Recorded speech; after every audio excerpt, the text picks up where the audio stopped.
J'ai intitulé ce message particulier « Le Saint-Esprit comme guide ».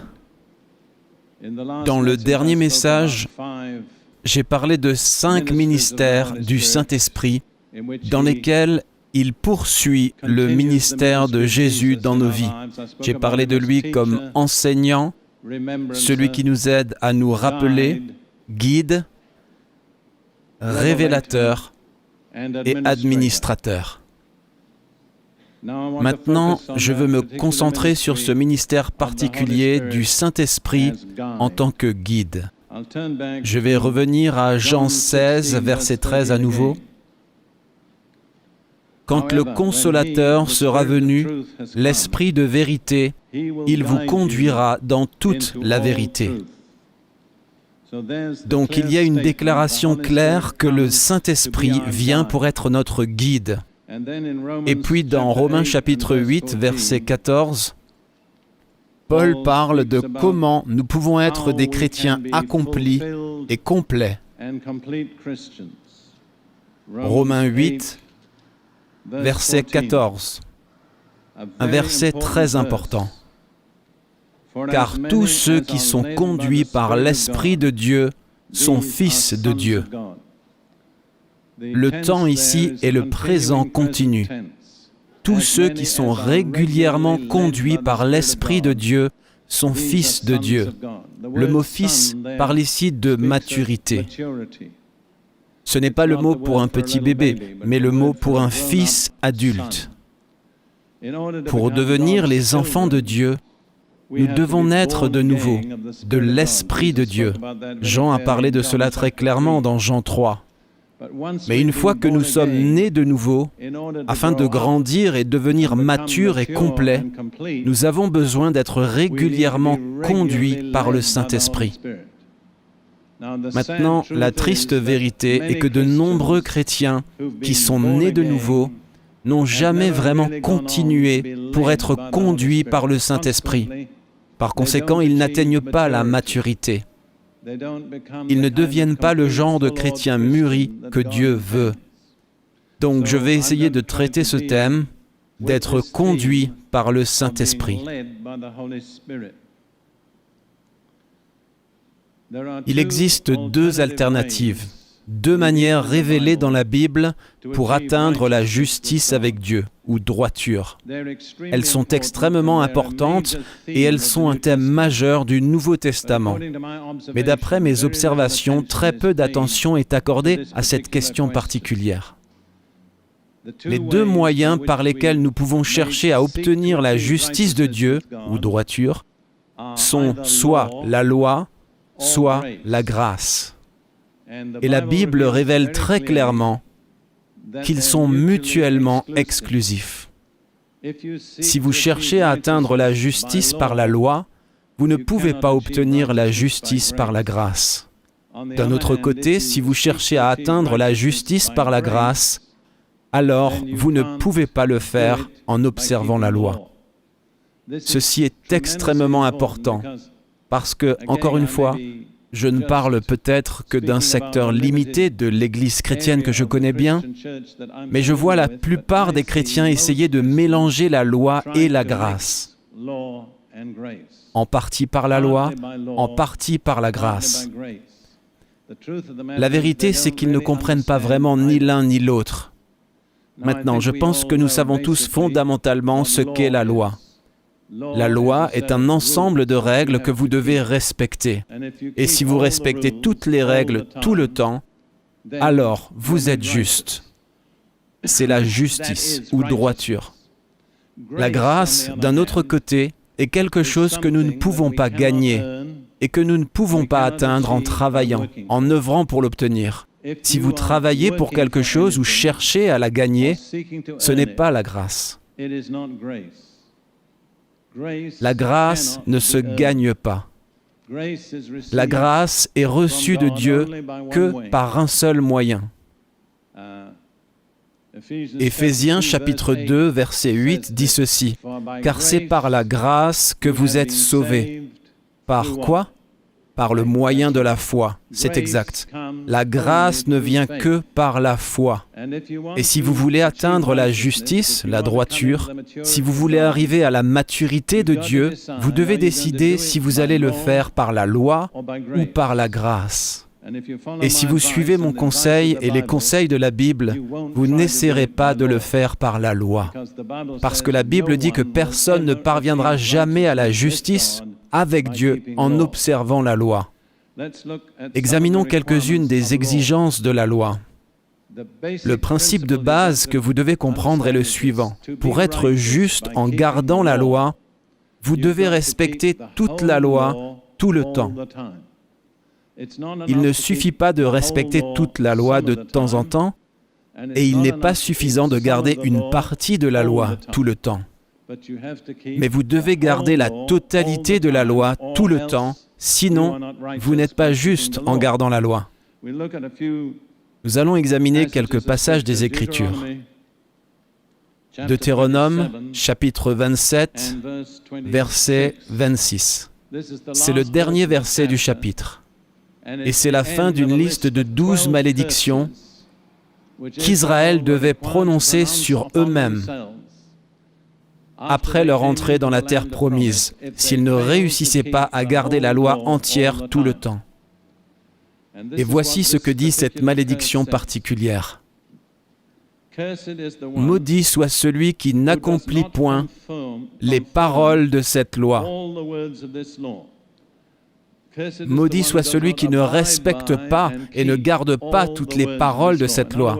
En d'autres termes, si vous commencez à respecter la loi, puis vous vous en écartez, vous êtes soumis à une malédiction. Et Paul reprend ce thème dans le Nouveau Testament, dans l'Épître aux Galates, chapitre 3.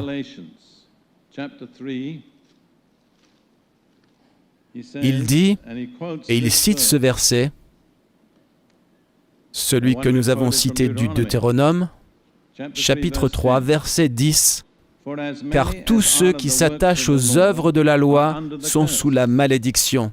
Car il est écrit, et maintenant il cite le verset que nous avons regardé, mais il l'amplifie un peu, « Maudit est quiconque n'observe pas tout ce qui est écrit dans le livre de la loi et ne le met pas en pratique. » Donc, si vous voulez recevoir la bénédiction et éviter la malédiction, vous devez continuer en toutes choses, tout le temps, à le faire. Sinon, la loi n'est d'aucun bénéfice pour vous, du point de vue de la justice, de la droiture. Et puis, dans l'Épître de Jacques, chapitre 2, versets 10 et 11, Jacques parle de la même question. Il dit, « Car quiconque observe toute la loi, mais pêche ou trébuche contre un seul commandement, devient coupable de tous. En effet, celui qui a dit « Tu ne commettras point d'adultère » a aussi dit « Tu ne tueras point ». Or, si tu ne commets point d'adultère, mais que tu commettes un meurtre, tu deviens transgresseur de la loi. Vous ne pouvez pas isoler les commandements que vous pensez être importants et dire « Je vais les garder et les autres, je ne les garderai pas ». Vous devez respecter tous les commandements tout le temps, ou la loi n'est d'aucun bénéfice pour vous en tant que moyen d'atteindre la justice. Voyez, d'après mon expérience, la plupart des gens pensent que tout ira bien s'ils respectent la plupart des lois une partie du temps. En fait, l'esprit naturel de l'homme ne peut penser qu'à une seule façon d'atteindre la justice, qui est l'observation d'une loi. Quand j'étais soldat dans l'armée britannique et que j'étais devenu chrétien, j'avais l'habitude de témoigner auprès de mes camarades soldats qui n'étaient pas chrétiens et parler d'être sauvés et ainsi de suite. Et j'ai remarqué que, presque invariablement, chacun d'entre eux répondait quelque chose comme ça.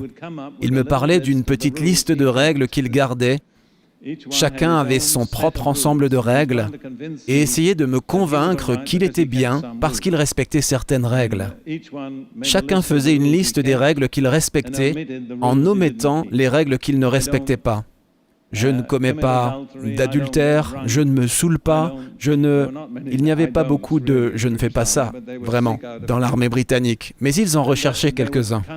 Ils voulaient en quelque sorte brandir cela comme si c'était bien, que cela les justifiait. Il y avait d'autres choses qu'ils faisaient, mais ce n'était pas important. Et j'ai appris que c'est ainsi que l'esprit naturel de l'homme pense. Quand nous pensons à être justes, chacun d'entre nous se tourne vers une sorte de liste de règles et nous pensons « je dois garder ceci et je dois garder cela ». Maintenant, la Bible dit qu'il n'y a rien de mal à observer la loi. Si vous gardez la loi entière tout le temps, c'est bien. Si vous pouvez le faire, loué soit Dieu. Mais ensuite, la Bible poursuit en disant qu'en fait, personne ne réussit jamais. Et ceci est très clair dans de nombreux passages. Nous n'examinerons que 2 d'entre eux.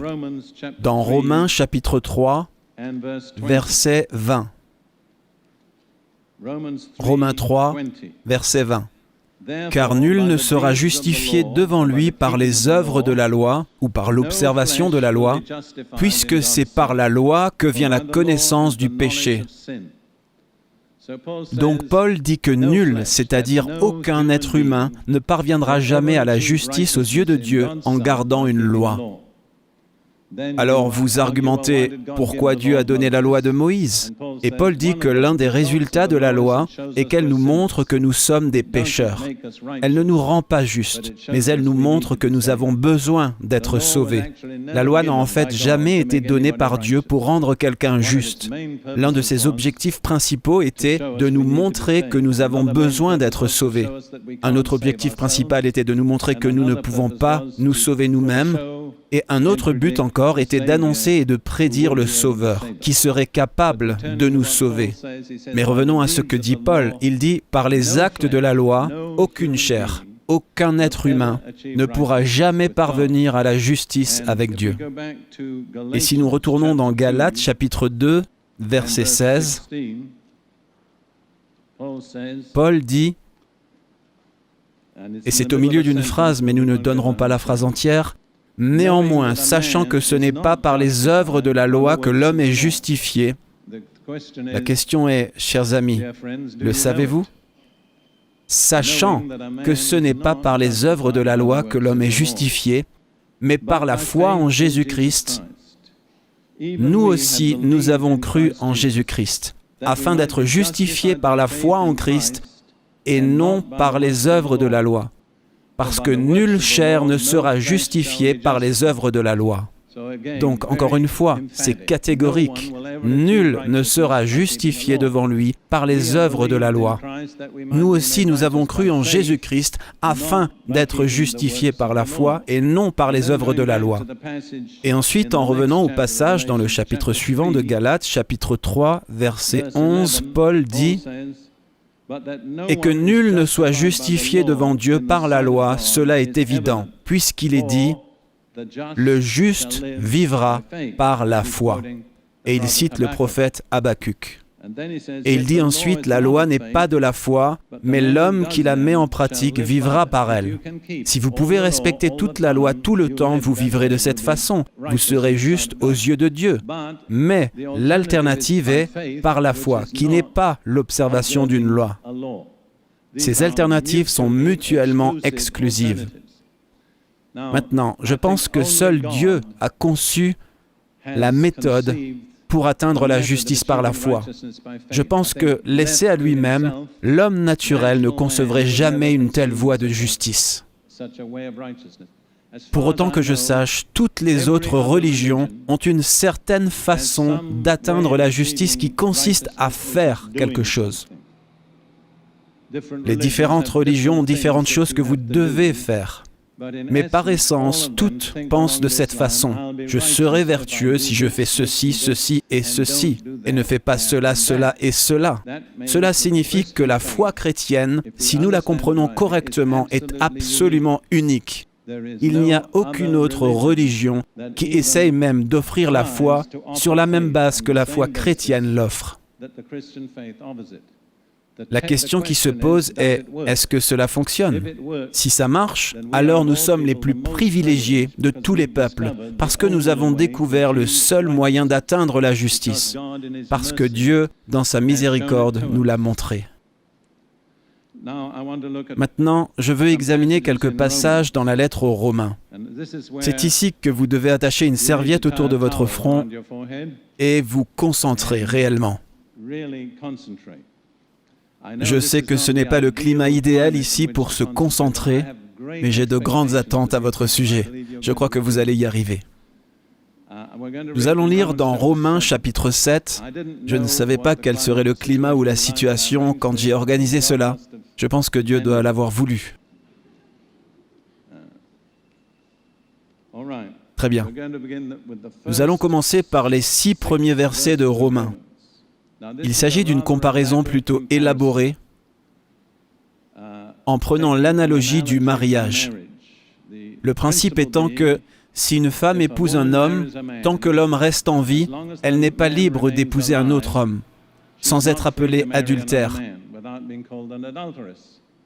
Mais si l'homme qu'elle a épousé meurt, alors elle est libre d'épouser un autre homme sans être appelée adultère. Et puis Paul applique cela à la relation du chrétien à la loi. C'est là que cela devient un peu difficile, mais je vais essayer de l'éclairer pour vous. Le fait est que c'est très important parce que mon observation est que la plupart des chrétiens vivent dans un crépuscule. Ni la loi d'un côté, ni la grâce de l'autre, mais à mi-chemin entre les deux. Et ils obtiennent généralement le pire des deux mondes. Maintenant, je vais lire. « Ignorez-vous, frères, car je parle à des gens qui connaissent la loi, que la loi exerce son pouvoir sur l'homme aussi longtemps qu'il vit. Une fois que vous êtes sous la loi, il n'y a pas d'échappatoire à la loi, sauf par la mort. La loi continue à régner sur vous. Mais une fois que la loi vous a mis à mort, elle n'a plus de domination sur vous. Vous avez échappé à la domination de la loi. Le message est le suivant, je le dis d'avance. Nous avons échappé à la domination de la loi par la mort de Jésus. Maintenant, nous allons vous montrer comment cela fonctionne. Ainsi, une femme mariée est liée par la loi à son mari tant qu'il est vivant. Mais si le mari meurt, elle est dégagée de la loi qui l'a liée à son mari. Si donc, du vivant de son mari, elle devient la femme d'un autre homme, elle sera appelée adultère. Mais si le mari meurt, elle est affranchie de la loi, de sorte qu'elle n'est point adultère en devenant la femme d'un autre. Maintenant, voici l'application à nous, les croyants en Jésus. De même, mes frères, vous aussi, vous avez été par le corps de Christ mis à mort en ce qui concerne la loi, pour que vous apparteniez à un autre, à celui qui est ressuscité des morts, afin que nous portions des fruits pour Dieu. Considérons cela. C'est ici que vous devez saisir la pensée de Paul.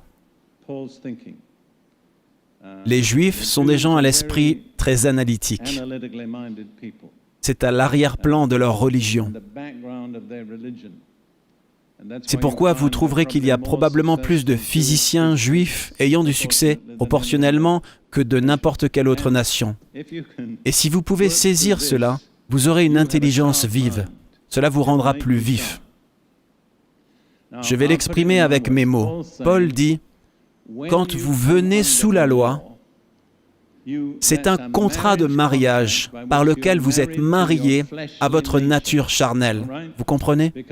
Parce que la loi agit sur votre nature charnelle et dit « fais ceci, ne fais pas ça ». C'est un peu présenté comme un ensemble de règles qui vous parlent et vous disent « fais ceci, ne fais pas cela ». Et une fois que vous êtes sous la loi, vous êtes mariés à votre nature charnelle qui est rebelle. Et peu importe comment vous essayez de garder la loi, vous ne réussissez pas, parce que le rebelle en vous ne fera pas ce qui est juste. Combien d'entre vous seraient assez honnêtes pour admettre que c'est votre expérience? Vous avez vraiment essayé de faire la bonne chose et de respecter les règles, et d'une manière ou d'une autre, vous n'avez pas réussi. Ok, je ne demanderai pas de lever les mains si vous ne voulez pas les lever, mais vous ne perdrez rien en levant la main. Donc, Paul dit: aussi longtemps que notre nature charnelle reste vivante, nous ne sommes pas libres d'épouser quelqu'un d'autre.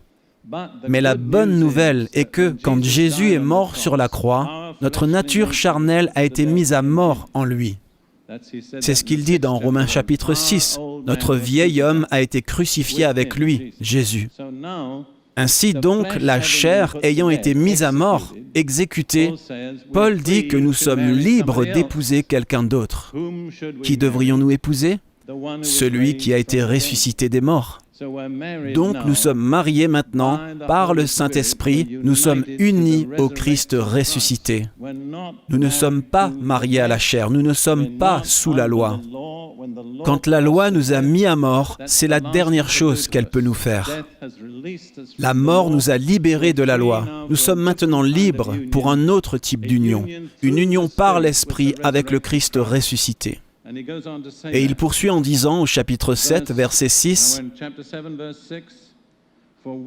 Car lorsque nous étions dans la chair, lorsque nous étions contrôlés par notre nature charnelle, les passions des péchés provoqués par la loi agissaient dans nos membres de sorte que nous portions des fruits pour la mort. » C'est une déclaration étonnante pour la plupart des personnes religieuses. Mais il est dit que les passions du péché ont été provoquées par la loi. La loi ne nous a pas empêchés de pécher, elle a attisé le péché en nous. Paul en vient à un exemple dans un petit moment, donc gardez ça en tête, en attente. Nous continuons. Verset 6. « Mais maintenant nous avons été dégagés de la loi, étant morts à cette loi sous laquelle nous étions retenus, notre nature charnelle, de sorte que nous servons dans un esprit nouveau et non selon la lettre qui a vieilli. Donc nous avons été délivrés de l'observation de la loi en tant que moyen d'atteindre la justice, la droiture. Parce que la chose que la loi dominait, notre nature charnelle, a été mise à mort. Maintenant, nous pouvons être mariés à une autre personne, le Christ ressuscité. Et ce que Paul dit, c'est que par le mariage, vous produisez une progéniture. Quand nous étions mariés à la chair, nous avons engendré la progéniture de la chair. Et dans Galates 5, il énumère les œuvres de la chair. Il n'y a pas une seule bonne chose parmi elles. Vous voyez, si vous êtes marié à un mauvais homme, vous aurez de mauvais enfants. C'est le message. Maintenant, nous sommes libérés de cette union. Par le Saint-Esprit, nous pouvons être unis au Christ ressuscité. Et nous produisons le fruit de sa justice en nous, qui est le fruit de l'Esprit. Donc, vous comprenez, d'une certaine manière, ce n'est pas ce que nous essayons de faire. C'est ce avec quoi nous sommes unis qui détermine la façon dont nous vivons. C'est vraiment l'essence du message chrétien, vous voyez. Tant que vous continuez juste d'essayer d'être bon et de faire la bonne chose, vous n'avez pas compris le message. Le message est de s'unir à la bonne personne et tout se passera naturellement. Peut-être que je devrais... Je pense que je vais le dire maintenant. Non, j'y viendrai plus tard. Bien. Donc maintenant, nous allons continuer dans Romains chapitre 7. Et Paul va partager son expérience personnelle. C'est encourageant parce que si cela peut arriver à Paul, cela pourrait arriver à vous et moi. Que dirons-nous donc? La loi est-elle péché? La loi était-elle mauvaise? Était-elle incorrecte? Loin de là. Mais je n'ai connu le péché que par la loi. Car je n'aurais pas connu la convoitise si la loi n'eût dit « tu ne convoiteras point ». C'était donc le commandement « tu ne convoiteras point » qui m'a fait prendre conscience de la convoitise. Vous voyez, avant cela, je n'en étais pas conscient. Et le péché, saisissant l'occasion, produisit en moi par le commandement toutes sortes de convoitises, car sans loi, le péché est mort. Pour moi, étant autrefois sans loi, je vivais, mais quand le commandement vint, le péché reprit vie et moi je mourus. Maintenant, vous pouvez réfléchir sur ce sujet, mais laissez-moi vous suggérer que c'est vrai par expérience.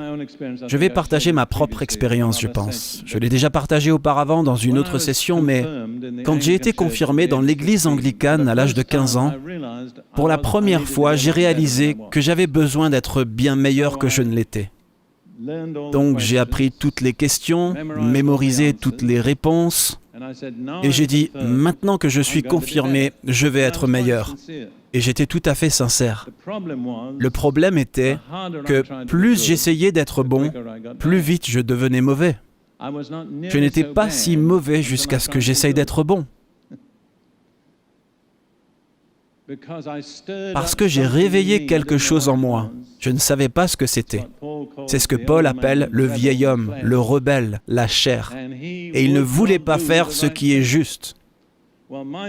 Ma solution, après environ 6 mois, était que ça ne marche pas pour moi. J'ai dit, peut-être ça marche pour certaines personnes, mais ça ne marche pas pour moi. Et à cette époque, dans l'église anglicane, nous prions la confession générale chaque dimanche matin. Et entre autres choses, nous disions, je ne sais pas s'ils le disent encore, « Pardonne-nous, misérables offenseurs ». Alors, dans mon attitude d'adolescent rebelle, j'ai dit, si tout ce que la religion peut faire est de faire de moi un misérable offenseur, je peux être un offenseur sans religion et ne pas être aussi misérable. C'était donc ma décision personnelle. Je ne justifie pas ce que j'ai fait, mais je vous signale que c'est quand vous essayez vraiment de faire la bonne chose par vos propres moyens que vous réalisez que vous ne pouvez pas le faire.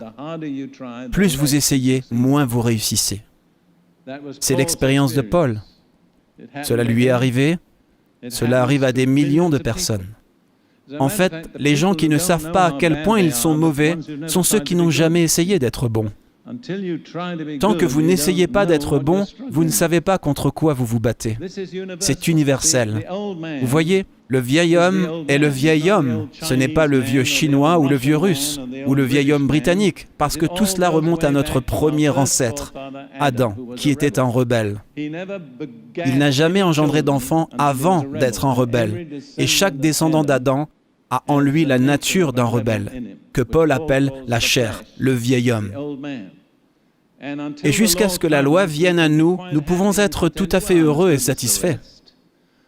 Eh bien, je suis aussi bon que les autres. Je ne suis pas si mauvais après tout.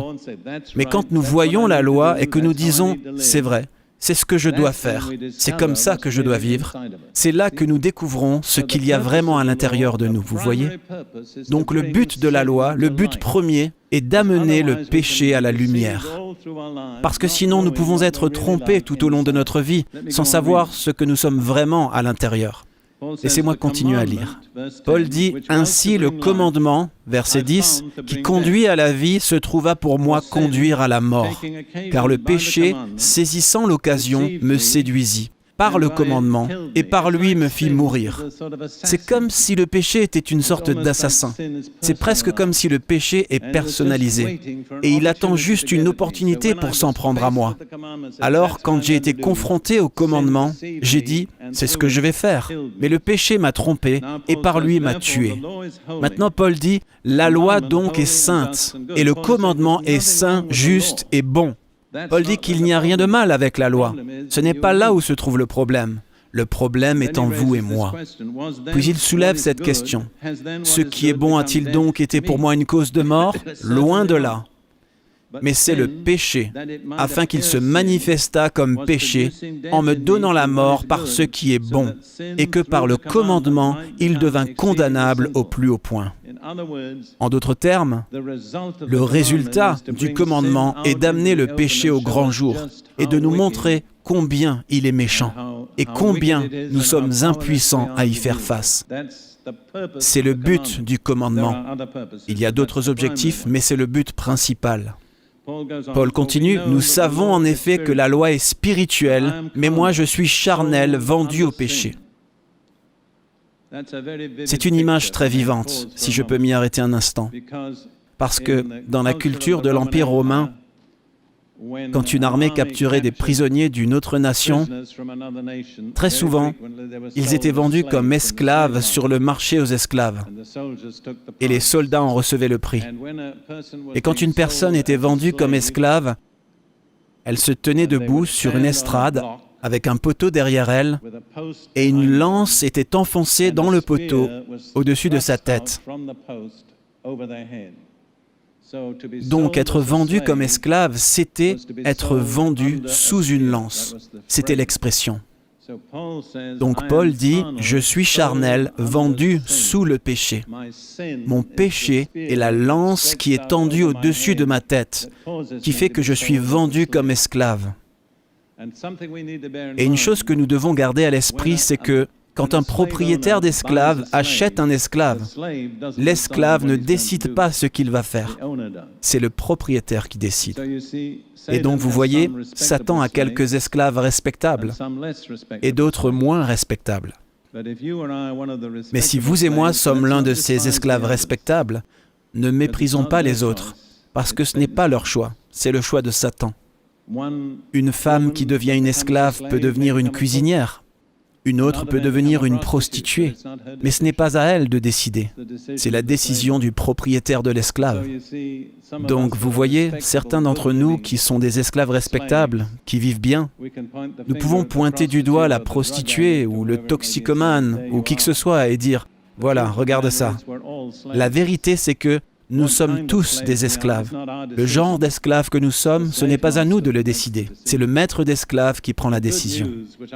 La bonne nouvelle que je pourrais insérer maintenant, et ensuite je reviendrai à mon thème, est que, un jour, Jésus est entré dans le marché aux esclaves et a dit « Je vais l'acheter, elle. Je vais l'acheter, lui. Il est à moi, elle est à moi. Voici le prix, mon précieux sang. »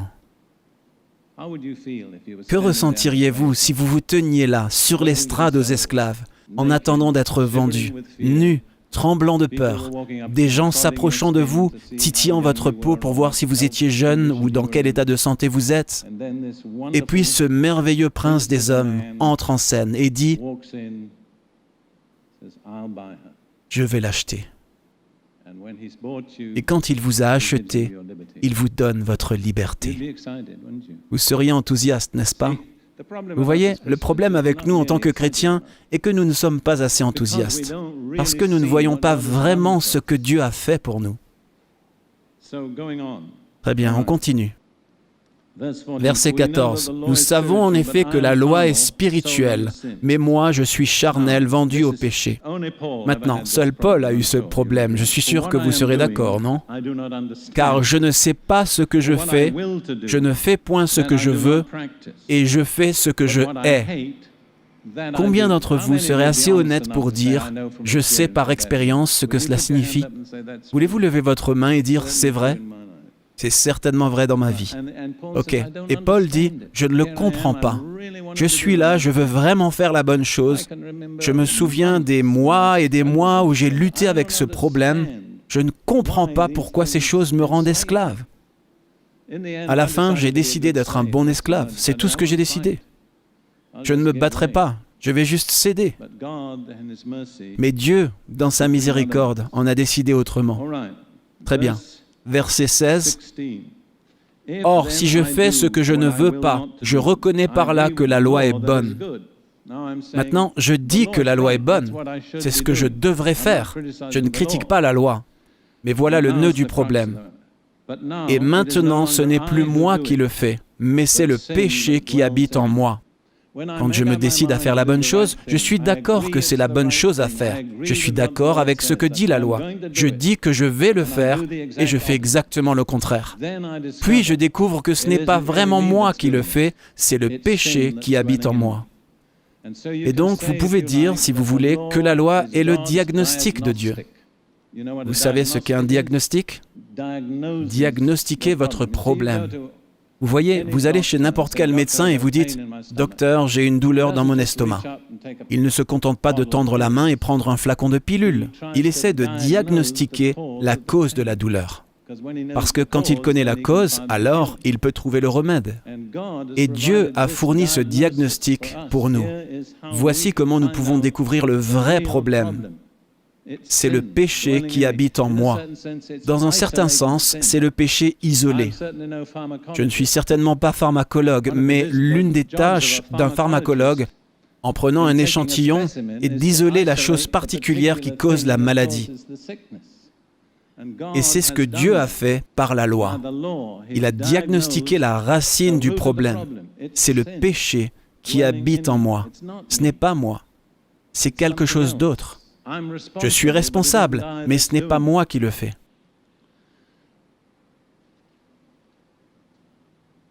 Ok, maintenant, passons à l'autre façon. Nous avons dit que nous ne pouvons pas obtenir la justice ou droiture devant Dieu en respectant une loi. Non pas parce qu'il y a quelque chose de mal avec la loi, mais à cause de ce problème en nous. En fait, vous devez arriver à ce point. Si vous voulez vraiment accepter la voie de Dieu, de la justice, la voie de Dieu est par la grâce, non par la loi. La grâce est la bonté de Dieu que nous ne méritons pas. Je trouve que les personnes religieuses ont du mal à recevoir la grâce de Dieu, parce que leur pensée est « je dois faire quelque chose pour la gagner ». Quand j'ai été sauvé, j'ai cessé d'être religieux. Alors j'ai juste plongé dedans, dans la grâce, et j'ai tout obtenu. Sauvé, baptisé dans le Saint-Esprit, j'ai reçu des dons du Saint-Esprit dans la première semaine. Au même moment, l'autre soldat, qui m'avait accompagné à la même réunion, était un type très sérieux et religieux, et il lui a fallu des semaines pour obtenir ce que j'ai reçu en quelques jours, parce qu'il a continué d'essayer de le gagner. Vous voyez, il pensait qu'il devait être assez bon pour l'obtenir. J'ai parlé avec des dizaines de personnes qui ne reçoivent pas le baptême dans le Saint-Esprit, parce qu'ils pensent qu'ils doivent être assez bons pour le mériter. Vous ne serez jamais assez bon pour mériter le baptême du Saint-Esprit. Rien de ce que vous pouvez faire ne pourra jamais vous rendre suffisamment bon pour que Dieu, la troisième personne, vienne habiter dans votre corps physique. C'est la grâce. Disons-le ensemble. La grâce ne se mérite pas. Voulez-vous dire cela? La grâce ne se mérite pas. C'est exact. Tournez-vous vers la personne à côté de vous et dites « La grâce ne se mérite pas ». Très bien. Donc, nous parlons de quelque chose. Si Dieu n'avait pas choisi de le faire, cela ne serait jamais arrivé. Nous ne comprendrons jamais la grâce de Dieu, mais nous pouvons la recevoir. Très bien, maintenant, nous arrivons au point crucial de cette affaire, qui est que c'est soit par la loi, soit par la grâce, mais on ne peut pas avoir les deux. Romains 6, verset 14. Paul s'adresse à des personnes qui ont reçu la grâce de Dieu.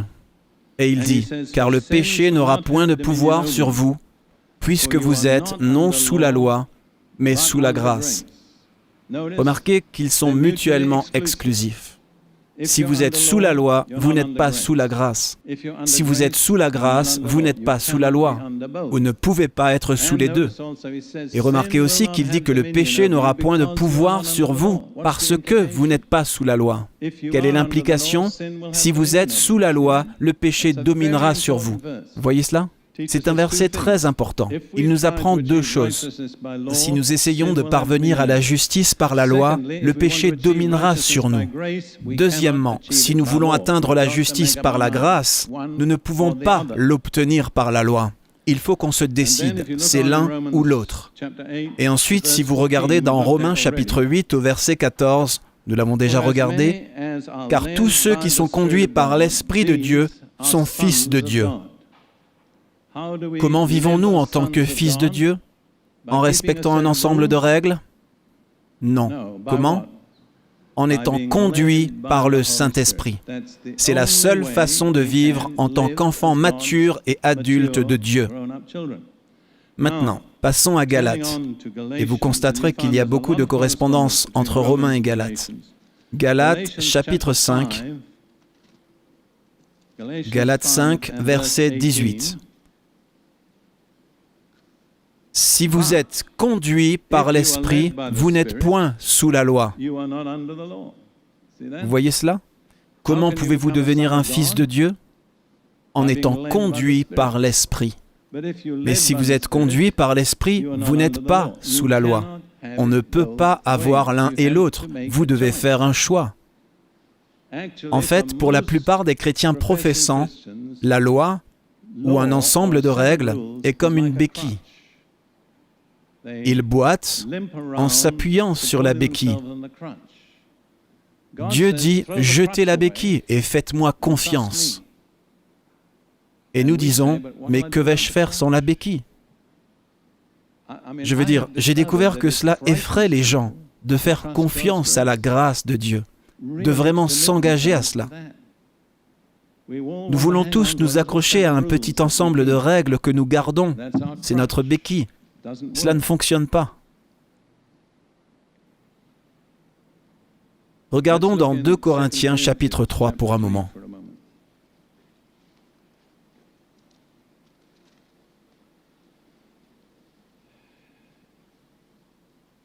J'aimerais lire les 3 premiers versets. Ces versets me bénissent toujours et ils me mettent toujours au défi. Commençons-nous de nouveau à nous recommander nous-mêmes ou avons-nous besoin, comme quelques-uns, de lettres de recommandation auprès de vous ou de votre part? Paul dit, est-ce qu'on a besoin d'avoir quelqu'un pour écrire et vous dire que notre ministère doit être accepté? Il dit que non, ce n'est pas nécessaire. Est-ce que nous avons besoin que vous écriviez et disiez à d'autres personnes d'accepter notre ministère? Ce n'est pas nécessaire. Et puis il fait cette énorme déclaration, c'est vous qui êtes notre lettre, écrite dans nos cœurs, connue et lue de tous les hommes. Ce que Paul dit, c'est, si quelqu'un veut connaître ma théologie, allez à Corinthe. Parce que c'est écrit là, pas sur le papier, mais dans la vie des hommes et des femmes.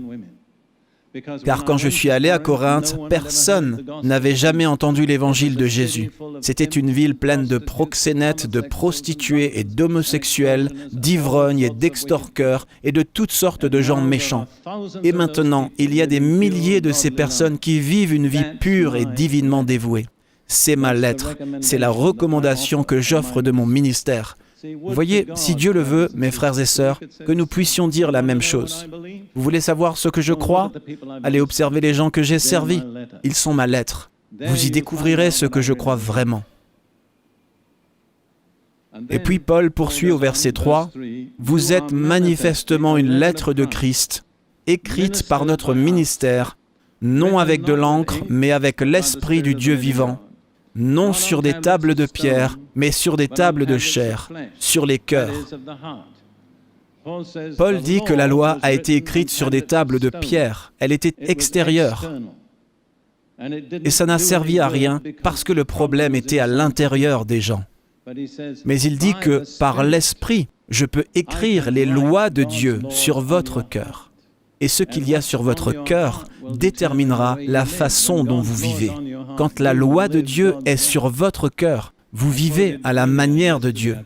J'ai cité plus tôt, hier je crois, Proverbe 4, verset 23. « Garde ton cœur plus que toute autre chose, car de lui viennent les sources de la vie. » Vous voyez, je suis un prédicateur, et je vous le dis, prêcher est une perte de temps, à moins que le Saint-Esprit soit là. Parce que je ne peux pas écrire sur vos cœurs. Il n'y a aucun moyen pour que je puisse accéder à vos cœurs. Mais si je prêche et que le Saint-Esprit honore ce que je dis, il l'écrira sur vos cœurs. Et c'est ce qui vous changera. Vous pourriez sortir de cette réunion cet après-midi totalement changé, certains d'entre vous, si le Saint-Esprit a écrit le message sur vos cœurs. Quel ministère béni! Être capable de changer la vie des gens. Je ne suis pas moi-même intéressé par la religion. Je ne me soucie absolument pas de la religion. La seule chose qui m'intéresse, c'est de voir les gens changer par la puissance de Dieu. Des gens qui étaient malheureux et déprimés et sans espoir sont soudainement remplis de paix et de joie en trouvant une raison de vivre. C'est ce qui me fait continuer à avancer. J'ai 73 ans. Je ne pense pas à prendre ma retraite parce que j'aime ce que je fais. Ce n'est pas une corvée religieuse pour moi, c'est passionnant. C'est passionnant uniquement grâce au Saint-Esprit. Chaque fois que je prêche, je dis au Saint-Esprit, si tu n'es pas là et que tu ne oins pas, tout cela va être une perte de temps. Je ferais mieux de clore la réunion avant qu'elle commence. Mais là où est le Saint-Esprit, tout peut arriver. Vous avez probablement entendu parler de Charles Studd, le célèbre diplômé universitaire de mon université, Cambridge. Il a joué au cricket pour l'Angleterre et ainsi de suite. Il est devenu missionnaire et un jour il a prié ceci. Il a dit « Seigneur, donne-nous des saisons de désordre glorieux ». Je dis « Amen ». Seigneur, je suis fatigué de cet ordre religieux qui continue à faire la même chose semaine après semaine et ne change jamais rien ni personne. Ça ne me dérange pas que les gens se tiennent sur la tête s'ils sont changés. Attention, ça pourrait changer les gens aussi. Très bien.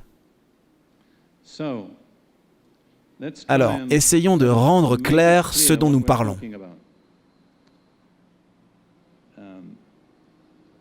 La voie de la justice et de la sainteté de Dieu ne consiste pas à lutter, mais à céder.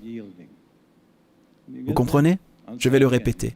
Ne pas lutter, mais céder. Céder au Saint-Esprit, se soumettre à lui. Vous êtes au bout de vos efforts et vous dites, « Saint-Esprit, prends le relais. Je ne peux pas gérer cette situation, mais toi, tu peux. » Cela ne veut pas dire que vous n'avez pas besoin de volonté. Ce que ça veut dire, c'est que vous devez utiliser votre volonté différemment. Vous devez utiliser votre volonté pour ne pas essayer de le faire vous-même. Je suis une personne très indépendante et forte d'esprit. Mon instinct naturel, à chaque fois que j'ai un problème, est que je vais penser à la solution. Il m'a fallu des années pour en arriver à ne plus faire ça. Je dis, « Seigneur, quelle est ta solution ?» Et très souvent, c'est très différent de tout ce à quoi j'aurais pu penser. La vie chrétienne n'est pas une vie de lutte, c'est une vie de soumission à l'Esprit Saint qui est en nous.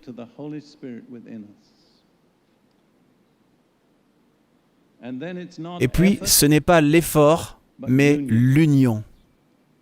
Vous voyez ce dont nous avons parlé de Romains 7 au début? La question est de savoir à quoi êtes-vous mariés? Si vous êtes marié à votre nature charnelle, vous produirez les œuvres de la chair. Vous pouvez lutter autant que vous voulez, mais c'est une loi biologique. Mais si, par le Saint-Esprit, vous êtes unis au Christ ressuscité, par cette union, vous produirez le fruit de l'Esprit. Vous comprenez? Je vais le répéter. Pas en luttant, mais en cédant. Pouvez-vous le dire? Pas en luttant, mais en cédant. Pas l'effort, mais l'union. Pas l'effort, mais l'union. Regardons dans Jean 15 un moment. C'est la parabole de la vigne et des sarments. Jésus parle. Nous allons juste regarder 3 versets. Verset 1. Je suis le vrai cep et mon Père est le vigneron. Avez-vous des vignes dans cette partie du monde? Probablement pas. Mais quoi qu'il en soit, c'est un arbre fruitier qui a besoin d'être taillé très soigneusement.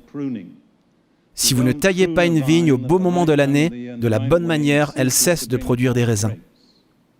Et donc Jésus a dit, « Je suis la vigne, mon Père est celui qui fait l'émondage, qui taille la vigne. » Et il continue en disant dans les versets 4 et 5 à ses disciples, « Demeurez en moi et je demeurerai en vous. » Comme le sarment ne peut de lui-même porter du fruit s'il ne demeure attaché au cep, ainsi vous ne le pouvez non plus si vous ne demeurez en moi.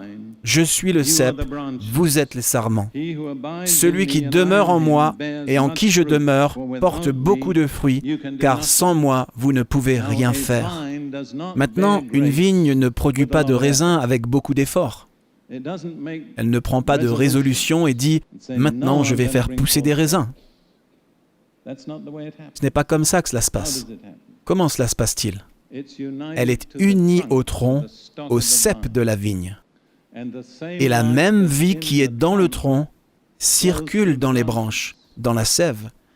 Et la vie dans les branches donne naissance au type de fruits approprié. Jésus a dit, « Je suis la vigne, vous êtes les sarments. Si vous voulez rester liés à moi, en moi, unis à moi, vous produirez beaucoup de fruits. » Et puis il nous a donné un avertissement qui est très important. Il a dit, « Mais vous devez vous attendre à être taillés. » Vous voyez, il y a des chrétiens qui ont des problèmes parce qu'ils ne portent pas beaucoup de fruits. Il y a d'autres chrétiens qui ont des problèmes parce qu'ils portent du fruit. Et Jésus a dit, « Chaque branche en moi qui porte du fruit, mon Père va l'émonder, la tailler. » Si vous avez déjà vu une vigne taillée, c'est impitoyable. Il coupe les branches jusqu'à la tige. Vous pensez que cette chose ne va plus jamais porter de fruits. Mais l'année suivante, elle est plus fructueuse. Certains d'entre vous luttent avec des choses qui sont de votre faute, mais beaucoup d'entre vous luttent contre des choses qui sont le résultat de porter du fruit. Le Père vous émonde. N'abandonnez pas. Ne dites pas « Pourquoi cela m'arrive à moi? J'ai sincèrement essayé de servir le Seigneur. » Je fais vraiment de mon mieux et j'ai fait ceci, cela et cela. C'est pour cela que c'est arrivé. Vous avez porté du fruit, maintenant vous allez être émondé. Pouvez-vous pousser un soupir de soulagement et dire « Dieu soit loué, Dieu soit loué ». C'est un bon signe, vous voyez. Mais le message que je veux communiquer est que ce n'est pas un effort. Tous vos efforts ne suffiront pas. Aucun effort ne produira un seul raisin en 1000 ans. C'est par quoi? C'est par l'union. Vous voyez, il y a une belle parabole là. J'ai parlé de la divinité, le Père, le Fils et l'Esprit. Les 3 personnes de la divinité sont là-dedans. Le Père est le vigneron, Jésus est la vigne et le Saint-Esprit est la sève, qui circule à travers la vigne et dans les branches. Et c'est ce qui donne naissance au fruit, le fruit de l'Esprit. Pas le fruit de nos meilleurs efforts, pas le fruit de la religion, mais le fruit de l'Esprit. Maintenant, laissez-moi vous donner juste une petite parabole que j'ai utilisée pour essayer de rendre cela plus vivant pour les gens. Je veux dire que je partage à partir de mon expérience. Ces choses sont réelles pour moi parce que je les ai vécues. J'ai lutté, j'ai essayé d'être plus religieux, j'y ai travaillé dur. Je me suis senti si frustré, je ne savais pas quoi faire. Mais j'ai appris que cela fait partie du processus qui fait un chrétien. Donc je veux vous donner cette petite parabole. La parabole est la suivante. Vous êtes dans un certain endroit et vous devez trouver le chemin vers une destination lointaine dans un pays que vous n'avez jamais parcouru. Et vous avez 2 options. Vous pouvez avoir une carte ou vous pouvez avoir un guide personnel. Vous comprenez la parabole? La carte est la loi. Elle est parfaite. Chaque détail est exactement correct. Chaque élément de la géographie est correctement marqué. Ou, vous pouvez dire, je ne prendrai pas la carte, je vais prendre un guide personnel. Qui est le guide personnel? Le Saint-Esprit, c'est ça. Alors, qu'est-ce qui se passe? Vous avez ce jeune homme diplômé de l'université, il est fort, il est intelligent, il est très autonome. Dieu dit, qu'est-ce que tu veux, la carte ou le guide? Il dit, je sais lire les cartes, je vais prendre la carte.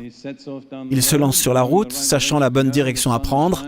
Le soleil brille, les oiseaux chantent et il se sent heureux. Il dit, c'est du gâteau.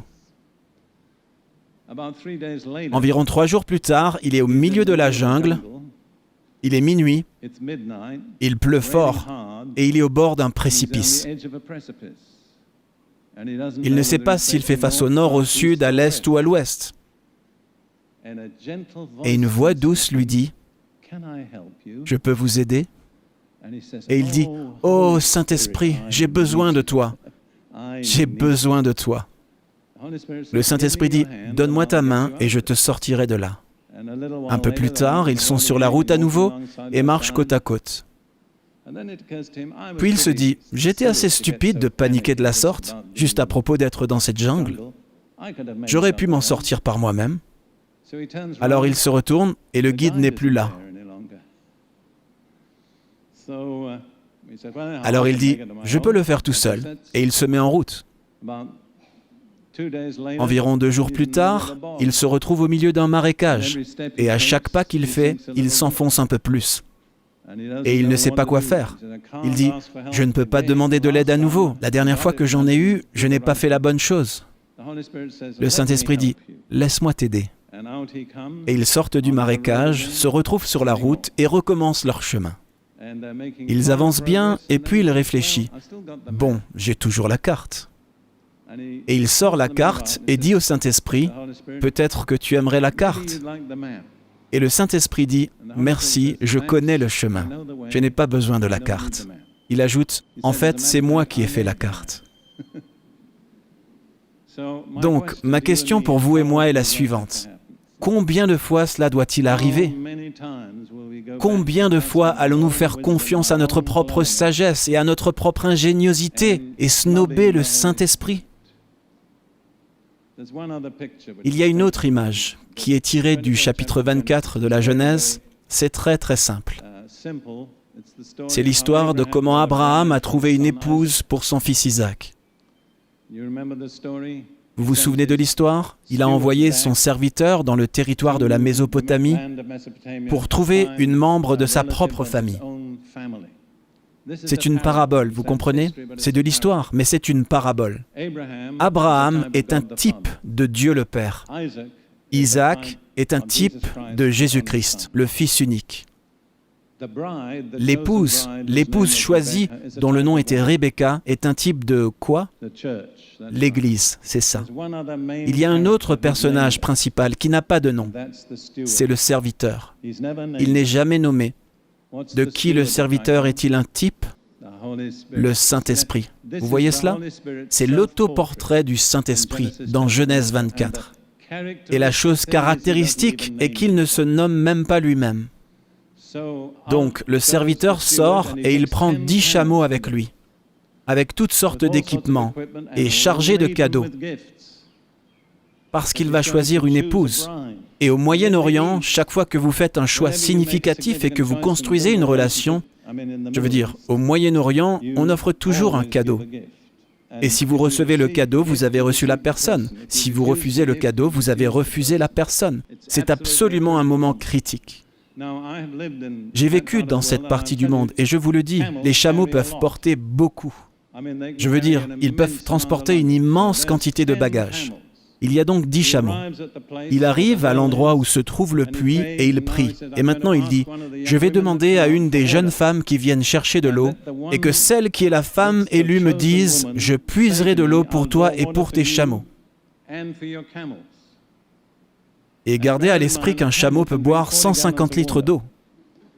Donc 10 chameaux, c'est 1500 litres d'eau. Eh bien, Rebecca arrive et l'intendant dit, « Donne-moi à boire. » Et elle dit, « Bien sûr, et je puiserai aussi pour les chameaux. » Et il dit, « Voici la fille. » Et laissez-moi vous dire, c'est la foi avec les œuvres. Il faut beaucoup de force pour puiser de l'eau pour 10 chameaux. Et puis il sort ce magnifique bijou, le place sur son front. Et que se passe-t-il?